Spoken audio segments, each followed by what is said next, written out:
Okay, Shabbat Shalom, everyone. Shabbat Shalom. If you turn to Numbers chapter 16, we'll get started. So,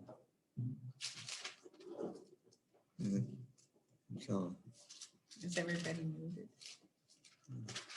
okay. Last week, we've seen where the book of Numbers is divided up into three different books. And what I want to do with right now is kind of go back to Numbers 15 for just briefly. And we'll go down to verse 15, verse 16. So Numbers chapter 15, verse 15 and 16. As for the assembly, okay, stop right there. Again, who is the assembly? The mixed multitude. That's right. And so basically the mixed multitude, it's not really a mixed multitude anymore. They're one assembly. They've already joined themselves to Israel. So when you see the assembly or anything like that, congregation, it's everyone that left Egypt and joined themselves to Israel. So let's read it again. As for the assembly, there shall be one statute, both for you and for the stranger that sojourns with you, a statute forever throughout your generations. As you are, so shall the stranger be before Yahweh. Forever. One Torah, one ordinance shall be both for you and for the stranger that sojourns with you.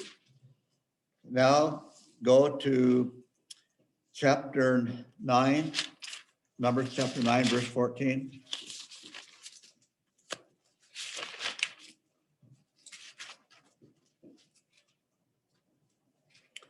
And if a stranger shall sojourn among you, and will keep the Pesach unto Yahweh according to the statute of the Pesach, and according to the ordinance thereof, so shall he do.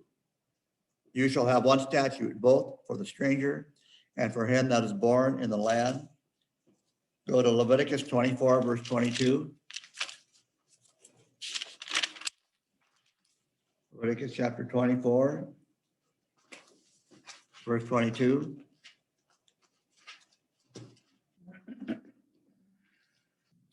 You shall have one manner of law as well for the stranger, as for the homeborn, for I am Yahweh, your Elohim. And then look at Exodus 12, verse 49.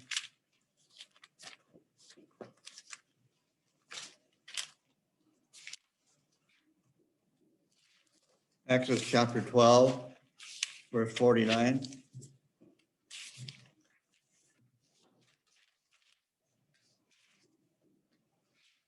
One Torah shall be to him that is homeborn, and unto the stranger that sojourns among you.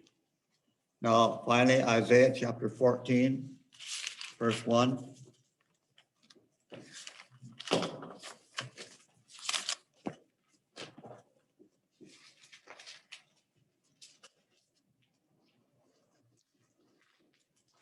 Isaiah chapter 14, verse 1. For Yahweh will have compassion on Yaakov and will yet choose Israel and set them in their own land. And the stranger shall join himself with them, and they shall cleave to the house of Yaakov. So, what does that tell us? That anybody who's not a natural born Israelite, when they become born again, they cleave to the house of Yaakov. In other words, they join the house of Israel. It's not the other way around. The house of Israel does not join the house of Christian or Christianity, you know what I'm saying? Right. It's the other way around. So it's really important for us to understand that Israel is the name of the kingdom.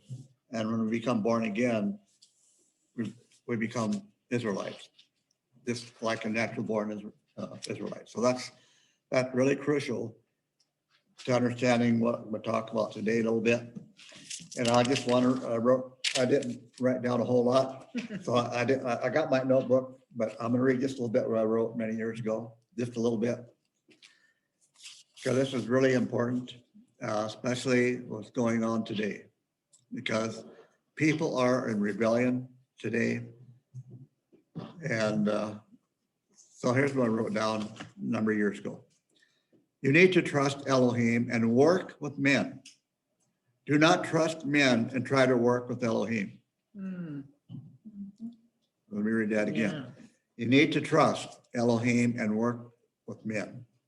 Do not trust men, and try to work with Elohim. Elohim is deserving of all your trust, all of your love, all of your loyalty, all of your admiration, all of your adoration. Elohim deserves every bit of it you have to give. When you don't do this, you'll end up putting much of it on a person instead of on Elohim. In other words, trust Elohim and work with men. Mhm. Because if we don't do that, we're going to end up putting more trust in man than what we, should. And this one's really important. Man's failure to understand truth does not make it untrue. Mm. Yeah, read that again. Okay, that's what I'm talking about scripture here.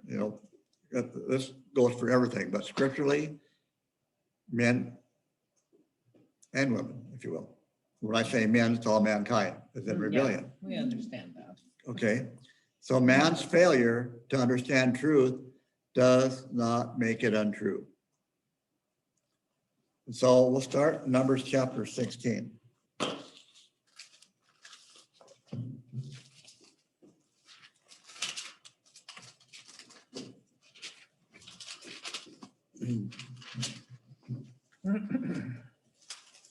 Now, Korach is how you say it in Hebrew, Korach. By the way, Korach means balls. Yeah. Bald-faced lies is where we get it from. The term bald-faced lies come from this 3,500 years ago. Now, Korach, the son of Ithar, the son of Kahat, the son of Levi, with Datan and Abiram, the sons of Eliab and On, the son of Pelet, the son of Rehovain, took men. And they rose up in the face of Moshe with certain of the children of Israel, 250 men. They were princes of the assembly, the chosen men of the assembly, men of renown. Okay, and stop for a moment. In other words, these are leaders. Mhm. These are leaders. Just like, you have members of the House and the Senate, Mhm. leaders. These are people like that. And they were renowned. In other words, they weren't dumb. Men of name. They had a name. They were very smart, very intelligent, but in this case here, going to be very stupid, just like what we have today. Verse 3.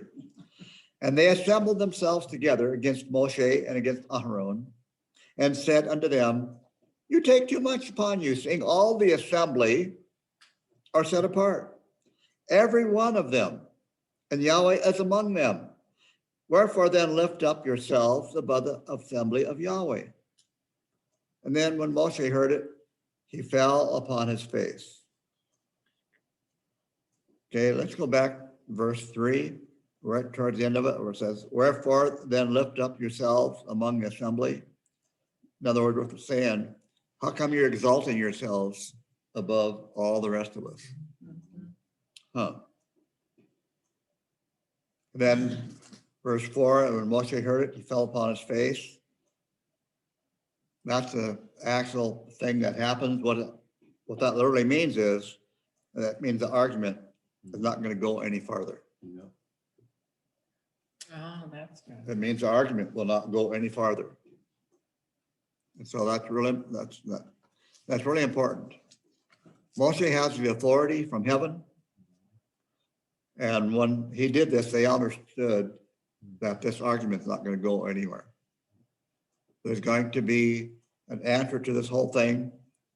And so here's what's going to happen, verse 5. And he spoke unto Korach and unto all his company, saying, in the morning Yahweh will show who are his, and who is set apart, and will cause him to come near unto him. Even him whom he may choose will he cause to come near unto him. Okay, now let's stop for just a moment. KORACH and all these leaders that he's assembled understand this. And so it's kind of odd that they're coming up against Moshe and Aharon, but yet they're going to do what Moses says. Mm. Why? Because they understand this argument has reached heaven and there's going to be an answer coming down from heaven. So whatever Moshe says is going to do, it's going to take place. Verse 6. This do, take you censers, KORACH, and all his company, and put fire therein, and put incense upon them before Yahweh tomorrow. And it shall be that the man whom Yahweh does choose, he shall be set apart. You take too much upon you, you sons of Levi. I'm sure that tone of voice was a little worse than what I just said. Yeah. Mine wasn't very, authoritative. Okay, verse 8. Then Moshe said unto KORACH, hear now, you sons of Levi. Just a minute. Almost sounds like something John Wayne would say in the movie. Anyway, is it but a small thing unto you that the Elohim of Israel has separated you from the assembly of Israel to bring you near unto himself, to do the service of the tabernacle of Yahweh, and to stand before the assembly to minister unto them, that he has brought you near, and all your brothers, the sons of Levi, with you? And will you seek the priesthood also? Now, this is very interesting. How many have been to Hawaii? How many of you have heard the term kahuna? Oh, yeah. You know where it came from? Right here. Where it says, seek the priesthood is the word gam kahuna. Gam kahuna. Means big. In Hebrew. kahuna, big So the great kahuna, well, he's a priest. priest.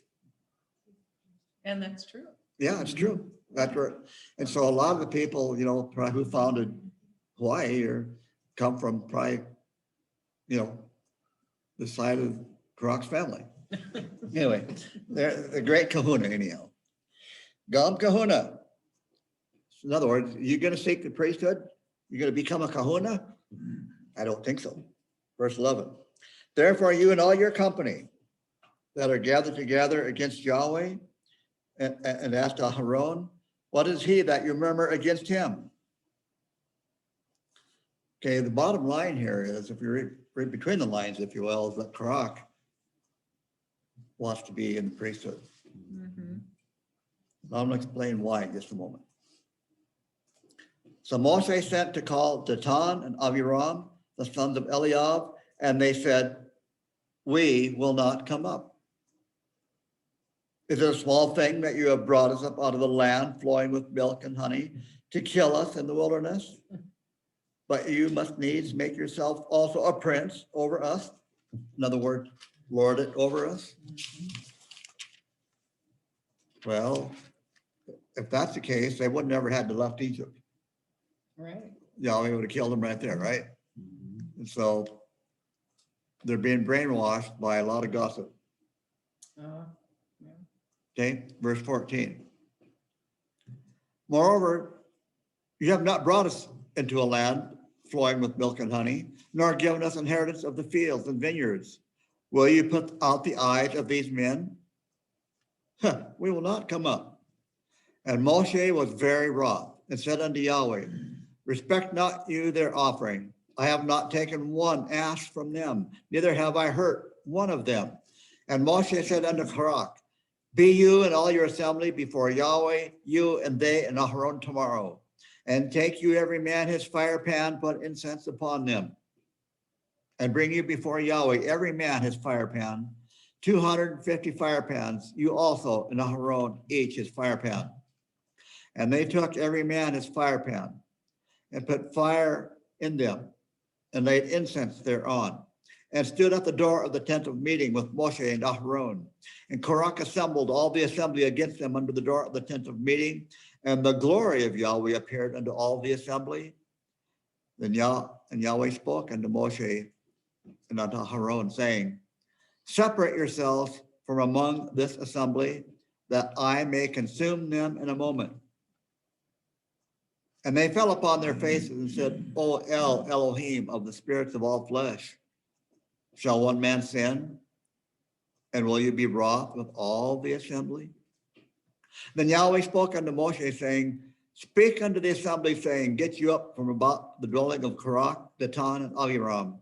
And Moshe rose up and went unto Datan and Abiram, and the elders of Israel followed him. And he spoke unto the assembly, saying, depart, I pray you, from the tents of these wicked men, and touch nothing of theirs, lest you be swept away in all their sins. So they got them up from the dwelling of KORACH, Datan, and Abiram on every side. Datan and Abiram came out and stood at the door of their tents with their wives and their sons and their little ones. And Moshe said, hereby you shall know that Yahweh has sent me to do all this work, and that I have not done them of my own mind. If these men die the common death of all men, and be visited after the visitation of men, then Yahweh has not sent me. But if Yahweh make a new thing, and the earth opens their mouth and swallows them up with all that pertain to them, and they go down alive into Sheol, then you shall understand that these men have despised Yahweh. And it came to pass, as he made an end of speaking all these words, that the earth did cleave under that what was under them. And the earth opened up her mouth and swallowed them up in their households and all the men that appertained to KORACH and all their goods. So they and all that appertained to them went down alive into Sheol, and the earth closed upon them, and they perished from among the assembly. And all Israel that were round about them fled at the cry of them, for they said, lest the earth swallow us up. And fire came down from Yahweh and devoured the 250 men that offered the incense. Okay, let me give you a little background about KORACH.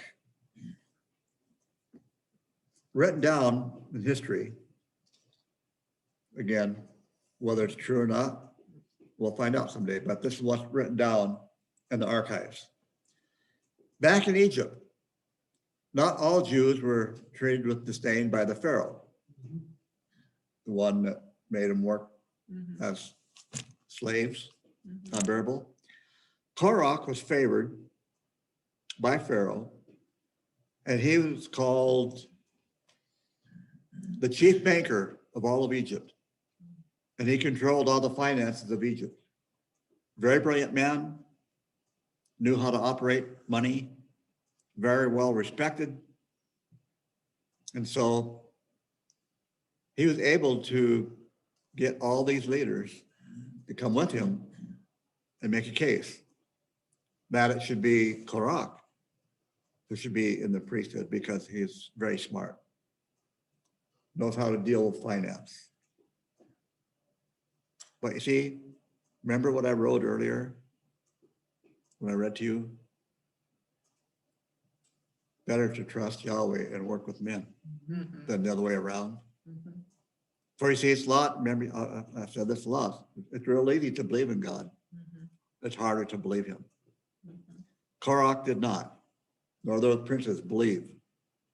They believed in, but did not believe him, creator of the universe. So KORACH wanted to, hey, I'm smart, I'm good looking, I've got money, I've got wealth, but I should be in the place of power. Well, just because you have all that doesn't mean you have the ability, nor the resources, nor the intelligence to be a leader. Well, he looked like he was highly favored.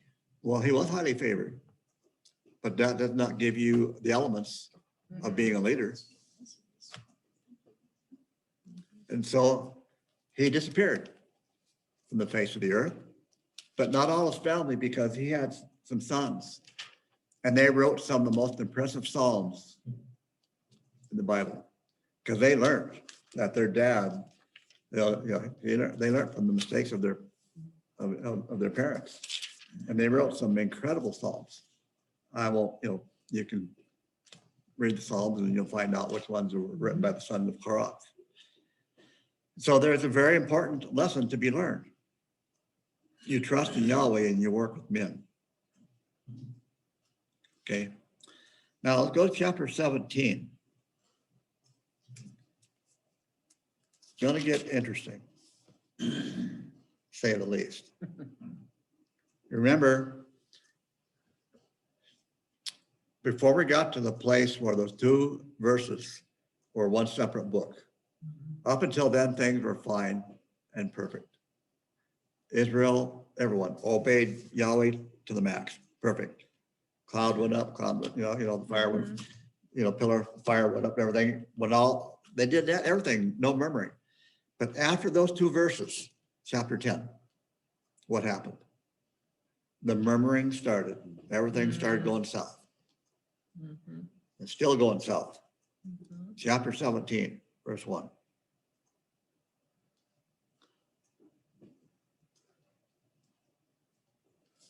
Well, actually, in the English Bible, chapter 16, verse 36. I'm so used to doing the Hebrew Bible, I keep forget to mention the other. But anyway, in the English Bible, chapter 16, verse 36. Chapter 17. And Yahweh spoke unto Moshe, saying, speak unto Eleazar, the son of Aharon the Kohen, that he may take up the fire pans, one of the burning, and scatter you the fire yonder, for they are become set apart. Even the fire pans of these men who have sinned at the cost of their lives, let them be made beaten plates for a covering of the altar, for they are become set apart, because they were offered before Yahweh, that they may be a sign of the children of Israel. In other words, stop. So when they make this part of the altar, when the people see it, they're going to remember the sins of KORACH and his entourage. It's like wearing these seats. When you see them, you're supposed to remember the commandments that Yahweh gave. So it's a visual aid to keep them, quote unquote, honest. Okay, keep reading. And Eleazar the Kohen took the brazen fire pans which they had and were burnt, had offered, and they beat them out of the for a covering of the altar, to be a memorial unto the children of Israel, to the end that no common man that is not of the seed of Aharon draw near to burn incense before Yahweh, that he fare not as KORACH, and as his company, as Yahweh spoke unto him by the hand of Moshe. But on the morrow, all the assembly of the children of Israel, what they do, murmured against who? Moshe and Aharon, saying, you have killed the people of Yahweh. Oh yeah, I'm sure, like Moses said, I grabbed my spear and my bow and arrow and I just shot them down, and I got my backhoe and dug a trench and they all fell in it. Yeah. Right? Well, let's stop for a moment. What happened? Let's read it again. What verse? 41, Okay. verse 6 in Hebrew, chapter 16:41. Okay. But on the morrow, all the assembly of the children of Israel murmured against Moshe and against Aharon, saying, you have killed the people of Yahweh. What happened? They become offended. Keep your finger here. Go to John chapter 6, verse 57. John 6:57.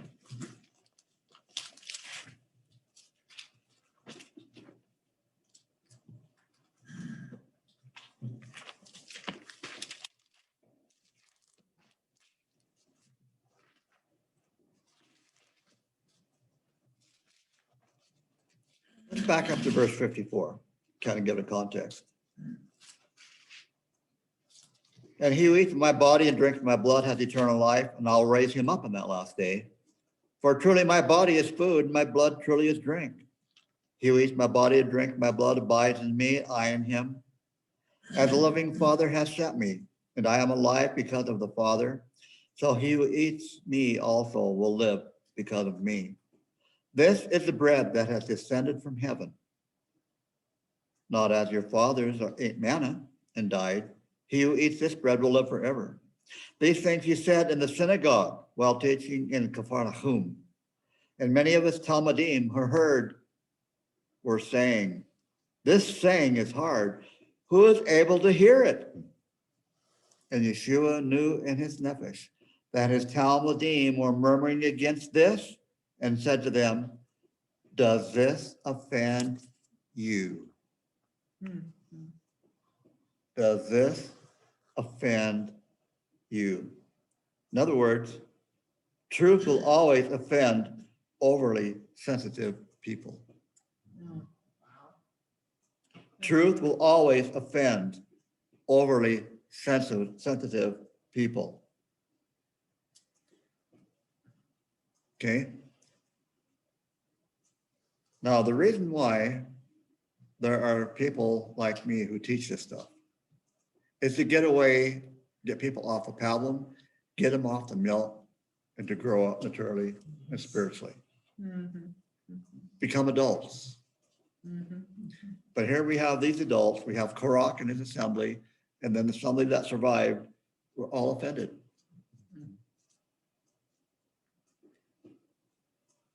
I wrote some real tiny notes a long time ago. I gotta get my glasses out and read my notes, what I wrote down in my Bible on that. If you are offended by this, then maybe you are offended by the things of Elohim. If you are offended by your brethren, who are you trusting? mhm. If you are offended by your own brethren, who are you trusting? Go to Jeremiah, keep your finger back there in Numbers. Go to Jeremiah 17, verse 5.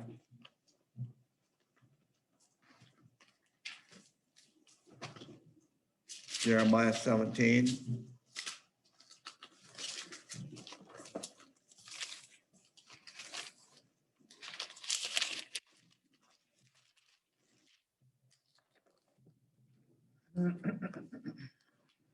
Jeremiah 17, starting in verse 5. Thus says Yahweh, cursed is the man that trusts in man and makes flesh his arm, and whose heart departs from Yahweh. For he shall be a tamarisk in the desert, and shall not see when good comes, but shall inhabit the parched places in the wilderness, a salt land and not inhabited. Blessed is the man that trusts in Yahweh, and whose trust Yahweh is. Amen. Let's just skip down to verse 9.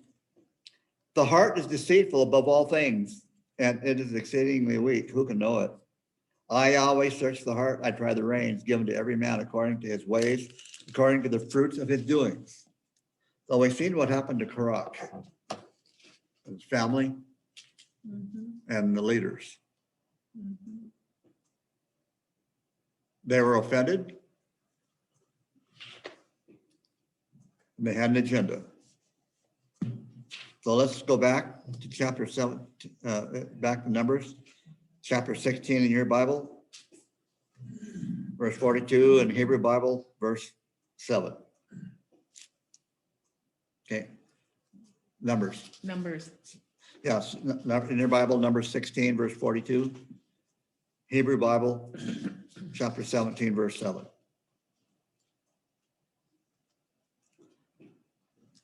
And it came to pass when the assembly was assembled against Moshe and against Aharon, when they looked toward the tent of meeting, and behold, the cloud covered it, and the glory of Yahweh appeared. And Moshe and Aharon came to the front of the tent of meeting, and Yahweh spoke unto Moshe, saying, get you up from among this assembly, that I may consume them in a moment.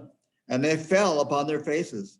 And Moshe said unto Aharon, take your fire pan and put fire therein from off the altar, and lay incense thereon, and carry it quickly unto the assembly, and make an atonement for them. For there's wrath that's gone up from Yahweh, the plague has begun. And Aharon took, as Moshe spoke, and ran in the midst of the assembly. And behold, the plague was begun from among the people. And he put on the incense and made atonement for the people.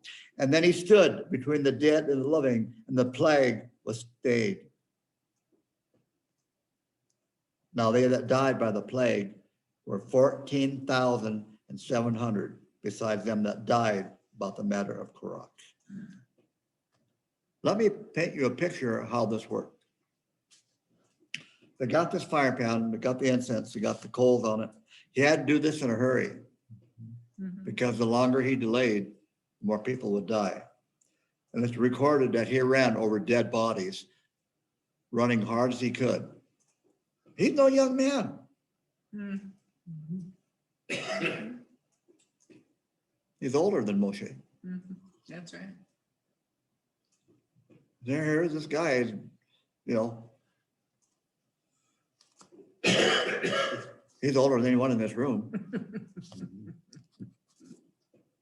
He's in his 80s.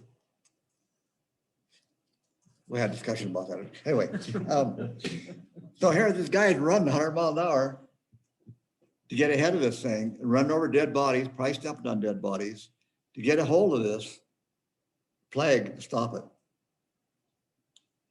Now, every once in a while, I don't point out every prophecy that shows up that's going to be a major prophecy. I do point out ones that are. I'm going to point this one out today. This is also a real thing that happened, but there's a major prophecy in the book of Revelation that describes the exact same thing verbatim. Where's that at, you ask? I'm glad you asked. Let's go to chapter 8 of Revelation. Keep your finger there. Actually, before we go there, let's go to 1 Corinthians chapter 10, verse 11. 1 Corinthians 10, 11.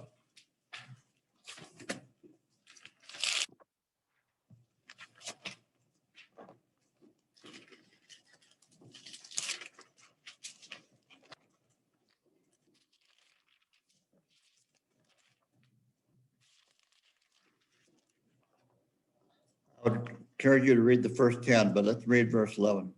Now, all these things that happened to them were for our example, and it was written down for our instruction, upon whom the end of the ages has come. So if you read those first 10 verses, it talks about kind of what's going on. So let's go to chapter 8 of Revelation.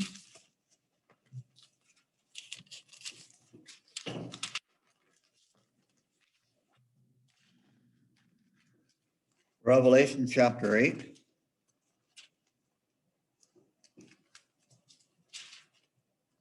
And you might want to write down,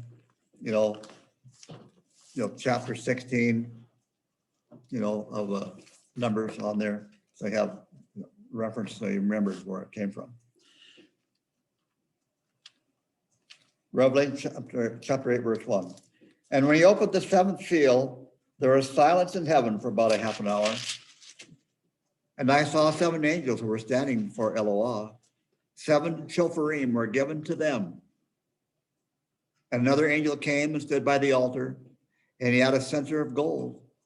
And much incense was given to him, that he might offer the prayers of all the set apart ones on the altar that is before the throne. First off, I want you to make note that the incense that's offered, in the set apart place, always, it's a reference to the prayers of the people. Right.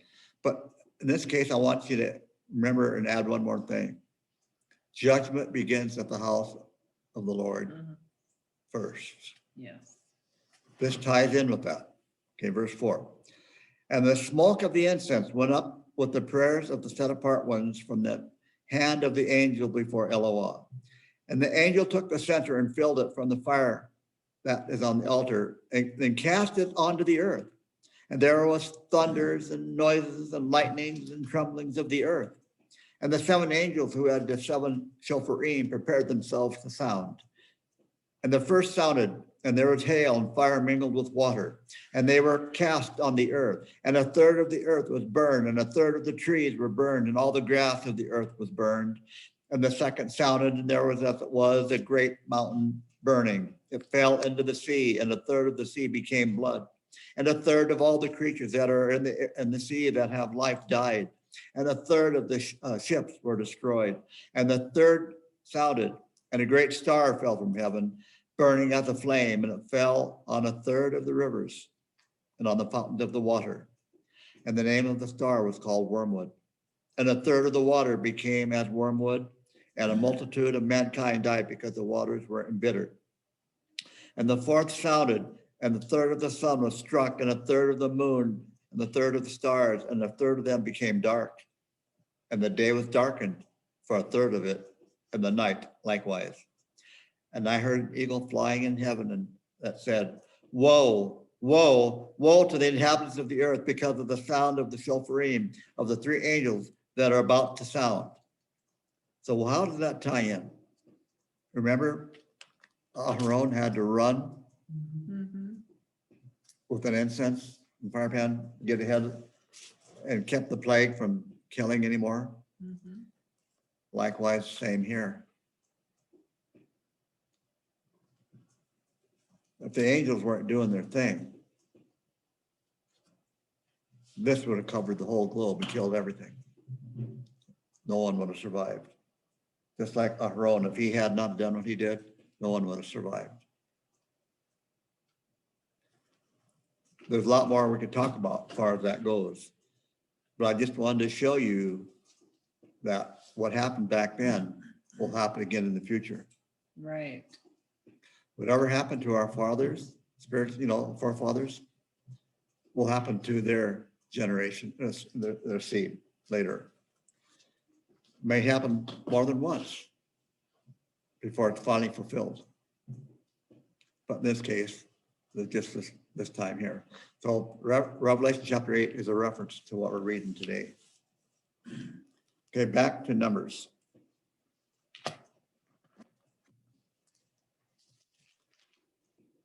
Your Bible, chapter 16, verse 50. Hebrew Bible, chapter 17, verse 15. And Aaron returned unto Moshe and to the door of the tent of meeting, and the plague was stayed. And Yahweh spoke unto Moshe, saying, Speak unto the children of Israel, and take of them rods, one for each father's house, of all their princes, according to their father's houses, 12 rods, and you shall write every man's name upon his rod. And you shall write Aaron's name upon the rod of Levi, for there shall be one rod for the head of their father's houses. And you shall lay them up in the tent of meeting before the testimony, where I meet with you. And it shall come to pass that the man whom I shall choose, his rod shall bud. And I will make to cease from me the murmurings of the children of Israel, which they murmur against you. And Moshe spoke unto the children of Israel and all their princes, and gave them rods, for each prince one, according to their father's houses, even 12 rods, and the rod of Aaron was among their rods. And Moshe laid up the rods before Yahweh in the tent of the testimony. And it came to pass on the morrow that Moshe went into the tent of testimony, and behold, the rod of Aaron for the house of Levi was budded, and put forth buds and bloomed blossoms, and bore ripe almonds. Let's back up for just a moment.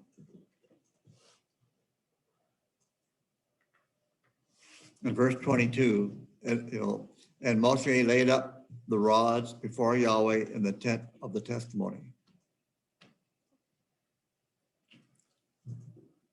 A good word to put there is in the tent of the witness. This is a witness event. This is something that is witnessed. And that's the same way, again, with the next verse. And it came to pass on the morrow, this is chapter 17, verse 8. And it came to pass on the morrow that Moshe went into the tent of the testimony, and behold, the rod of Aaron for the house of Levi was budded, put forth blue blossoms, and ripe almonds. This is the tent of the witness. Mm-hmm. Tent of the witness. That's really important because truth is established by 2 or more witnesses. Yeah. And so that's really important. Okay, let's go down to the next verse. Chapter 17, verse 9, there in Numbers. And Moshe brought out all the rods from before Yahweh and unto the children of Israel. And they looked, and behold, every man his rod. And Yahweh said unto Moshe, Put back the rod of Aaron before the testimony to be kept there, for a token against the rebellious children, that there may be made an end of their murmurings against me, that they die not.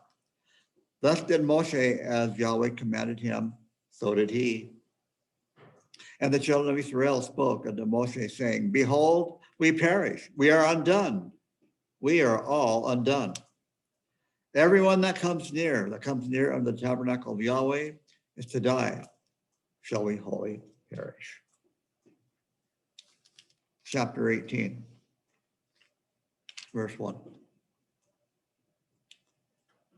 And then Yahweh said unto Aaron, you and your sons and your father's house with you shall bear the iniquity of the sanctuary, and you and your sons with you shall bear the iniquity of your priesthood. And your brothers also, the tribe of Levi, the tribe of your father, bring you near with you, that they may be joined unto you and minister unto you, and your sons with you before the tent of the testimony. And they shall keep your charge, the charge of all the tent. Only they shall not come near unto the set apart furniture and unto the altar, that they die not, neither they nor you. And they shall be joined unto you, and keep the charge of the tent of meeting. And they shall be, okay, that's the tent of meeting. Whoever the services for the tent of the tent may be, but a common man shall not draw near unto you. And you shall keep the charge of the set apart things, and the charge of the altar, that there be wrath no more upon the children of Israel. And I, behold, I have taken your brothers, the Leviim, from among the children of Israel, for they're given as a gift unto Yahweh to do the service of the tent of meeting. Okay, let's stop for just a moment. Remember, we read back in Jeremiah that says Yahweh knows the heart. Mhm. He knew the heart of KORACH and all those other ones that was going to happen. Mhm. Trouble of it is, they didn't know their own heart. Like you said, in Jeremiah, the heart is wicked. And a wicked person doesn't see it as wicked. They use their intellect. They use their intelligence.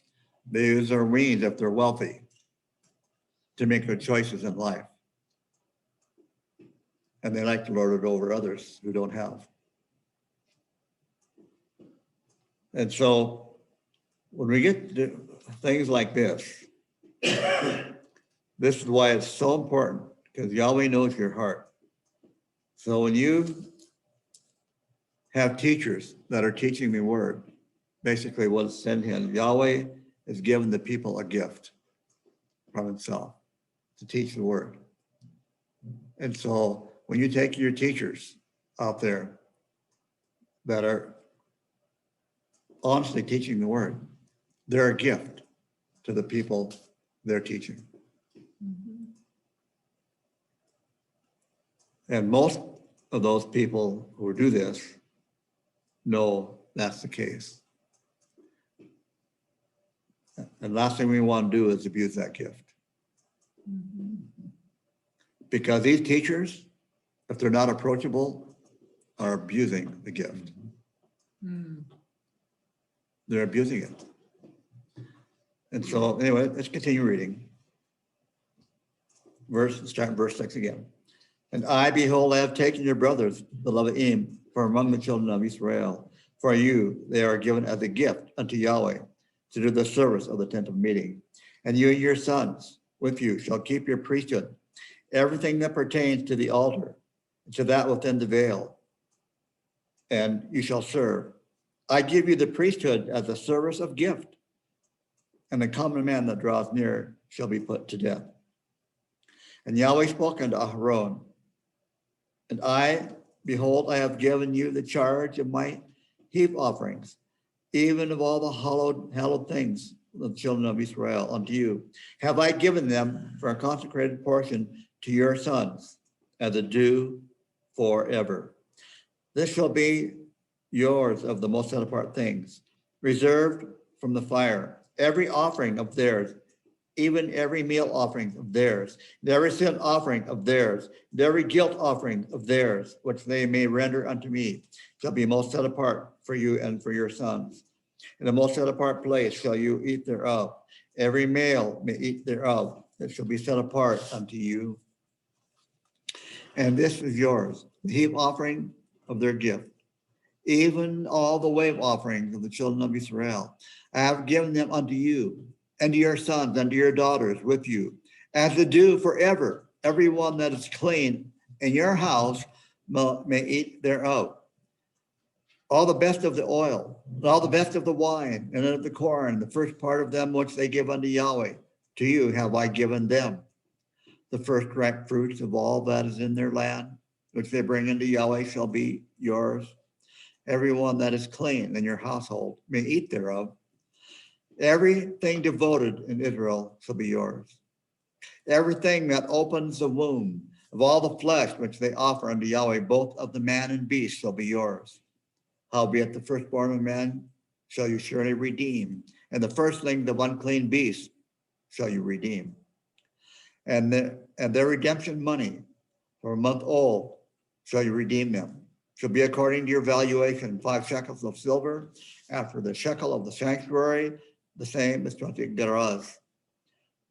But the firstling of an ox, or the firstling of a sheep, or the firstling of a goat, you shall not redeem. They are set apart. You shall dash their blood against the altar, and shall make their fat smoke for an offering made by fire, for a sweet savor unto Yahweh. And the flesh of them shall be yours, as the wave breast, and as the right thigh, it shall be yours. All the heap offerings of the set apart things which the children of Israel offer unto Yahweh have I given you, and your sons and your daughters with you, as they do forever. It is an everlasting covenant of salt before Yahweh unto you, and your seed with you. Let's stop for just a moment. Notice the term everlasting covenant of salt. Well, what's that all about? Well, keep your fingers there. Go to Leviticus chapter 2, I believe, verse 13. Leviticus 2:13.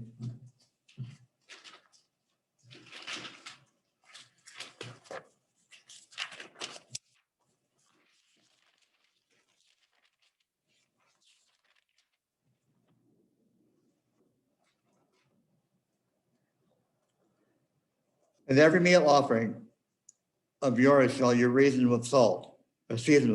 Neither shall you suffer the salt of the covenant of your Elohim to be lacking for meal offerings with all your offerings, so you shall offer salt. Go to 2 Chronicles chapter 13, verse 5.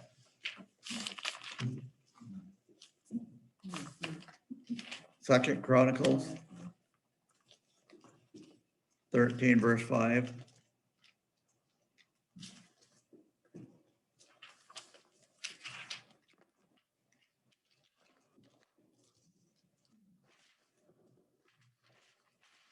Ought you not to know that Yahweh, the Elohim of Israel, gave the kingdom over to Israel to David forever, even to him and to his sons by a covenant of salt? You know, this covenant of salt is how long? Forever. How long is forever? Leolam And Va'ed. how long is Leolam Va'ed? Forever. Okay, so what's that all about? We haven't done it here, but we will.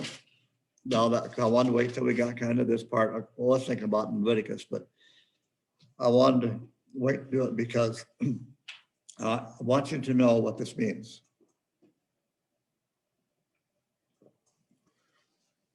It's a very serious matter,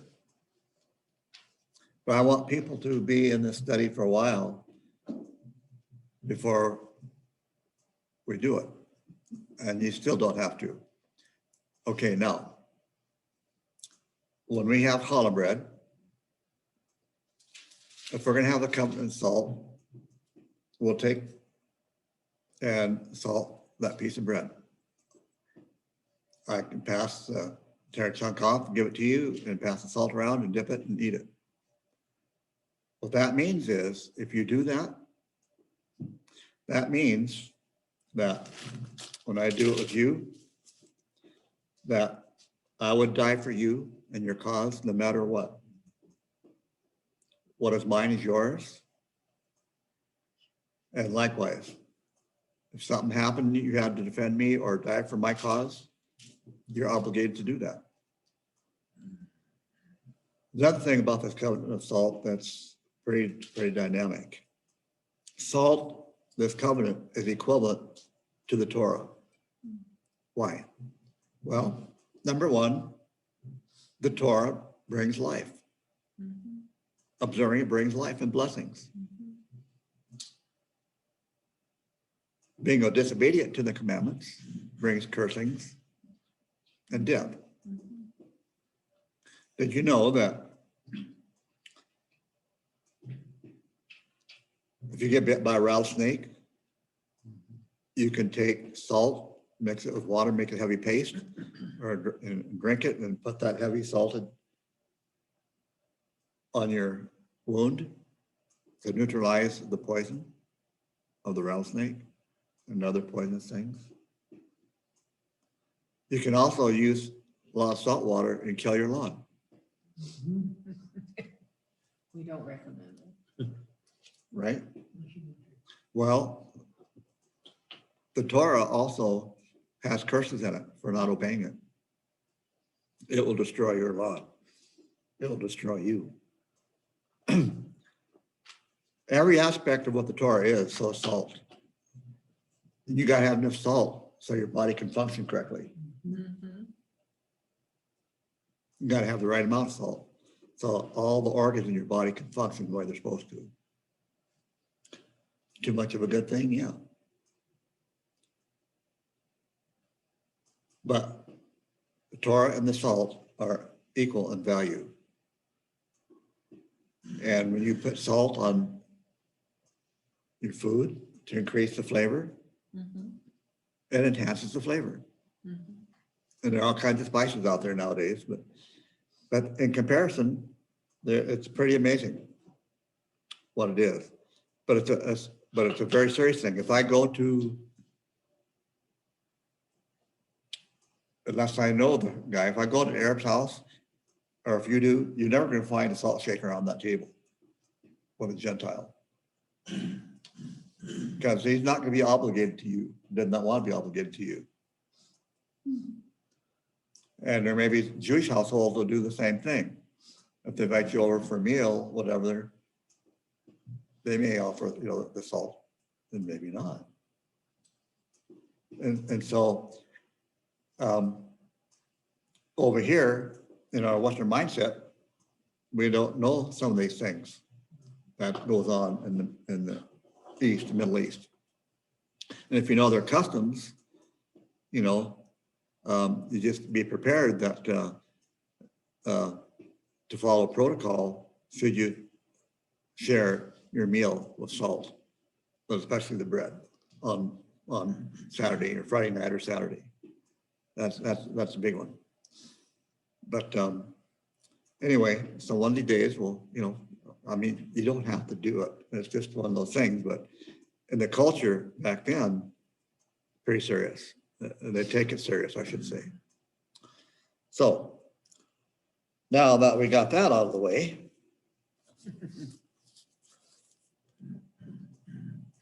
okay. Now let's see. Where do I want to pick up? I might want to.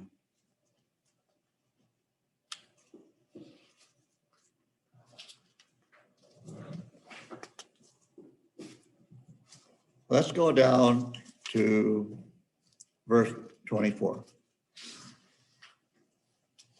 Numbers chapter 18, verse 24. For the tithe of the children of Israel, which are set apart as a gift unto Yahweh, I have given to the Leviim for an inheritance. Therefore I have said unto them, among the children of Israel, they shall have no inheritance. And Yahweh spoke unto Moshe, saying, moreover, you shall speak unto the Leviim, and say unto them, when you take of the children of Israel of the tithe, which I have given you from them for your inheritance, then you shall set apart of it a gift for Yahweh, even the tithe of the tithe. And the gift which you shall set apart shall be reckoned unto you as though it were the corn of the threshing floor and as the fullness of the winepress. Thus you also shall set apart a gift unto Yahweh for all your tithes, which you receive of the children of Israel, and thereof you shall give the gift which is set apart unto Yahweh to Aaron the Cohen. Out of all that is given, you shall set apart all that which is due unto Yahweh, of all the best thereof, even the hallowed part thereof of it. Therefore you shall say unto them, when you set apart the best thereof from it, then it shall be counted unto the Levim as the increase of the threshing floor and as the increase of the winepress. And you may eat it in every place, you and your households, for it is your reward in return for your service in the tent of meeting. And you shall bear no sin by reason of it, seeing that you have set apart from it the best thereof. And you shall not profane the set apart things of the children of Israel, that you die not. Okay, now, even though the Levites don't have that inheritance,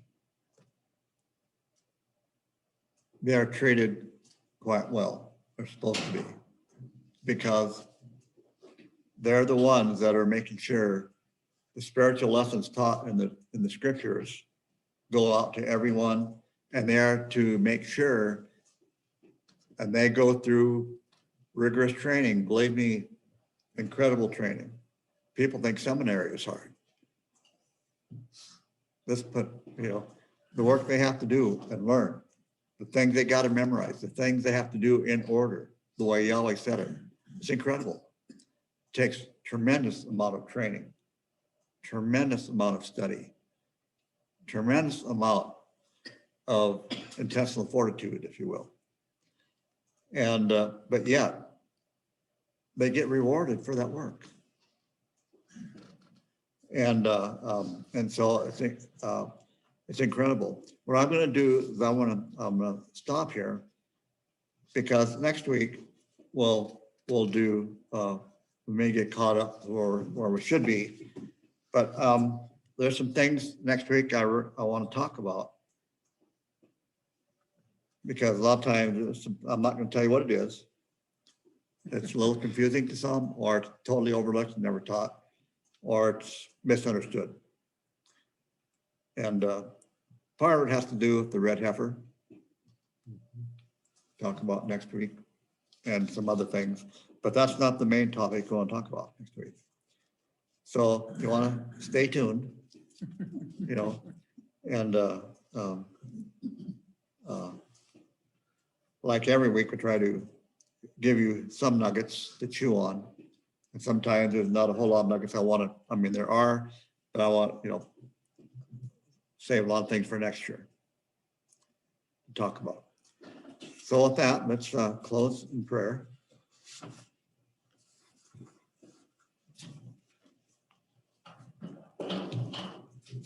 Abba, Father, we just thank you for your great love, and we thank you that your servant Moshe recorded all these things down for us.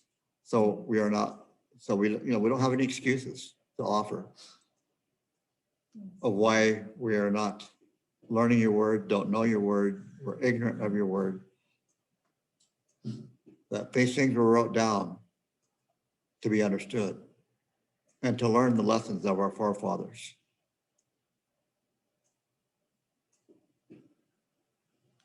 We're also to understand that you're not no sugar daddy in the sky either. Mhm.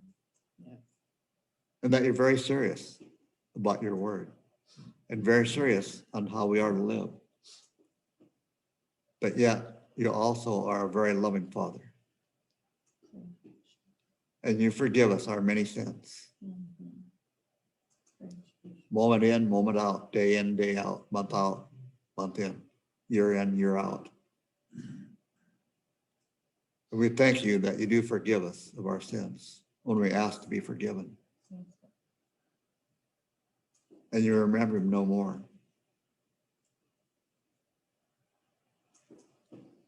Help us, Father, to live the life you desire us to live according to your word in the days that we're living in, knowing that it is harder every day to live according to your word. So I pray, Father, that you'd give us the strength, the discernment, maybe a double portion of discernment, Mhm. and the wisdom that we need to live and to walk according to your ways, and yet be that testimony in the light of darkness, Yes. to light that darkness so there is none. Mhm. Help us to be that beacon in our own household, our own family. Help us to be that beacon in our community, our neighborhood, our town, our cities, our county, our state, our nation. But let it begin at home. Let it begin there, and let it radiate out. As more we understand your word, the more we can apply. And the more we can apply, hopefully that light will draw others to be able to witness to them and tell them of your great love. Because you are a loving Father. You're not some mean old ogre up there with a stick to beat us every time we make a mistake. But to forgive us and hold us in your arms when we need it. We thank you so much for that. Abba, Father, again, I lift up the brethren to you. I pray, Father, that you would meet every need that they have, that you give them the desires of their heart. In Yeshua's name, amen. And Father, bless you all. May he bless you too. Anybody have any comments in Zoom land or whatever? Or here. All righty. And Jim, How are you? good. With it. Salt was actually used as a payment method at one time. Payment Payment. Salt was used as and money. currency, No, yeah, and that's where he's not worth his salt came from. Yeah, Yeah. yeah, I heard that. yeah. Salt was very available and was an excellent currency. So if you have a salt mine in your place, you're rich. Or like Ruth said, he isn't worth his salt or. he Right, is. exactly. Yeah, exactly right.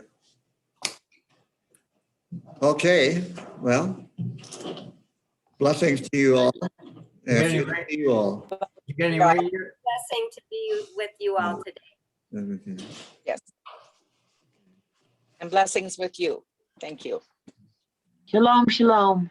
Hey, shalom, shalom, Catherine.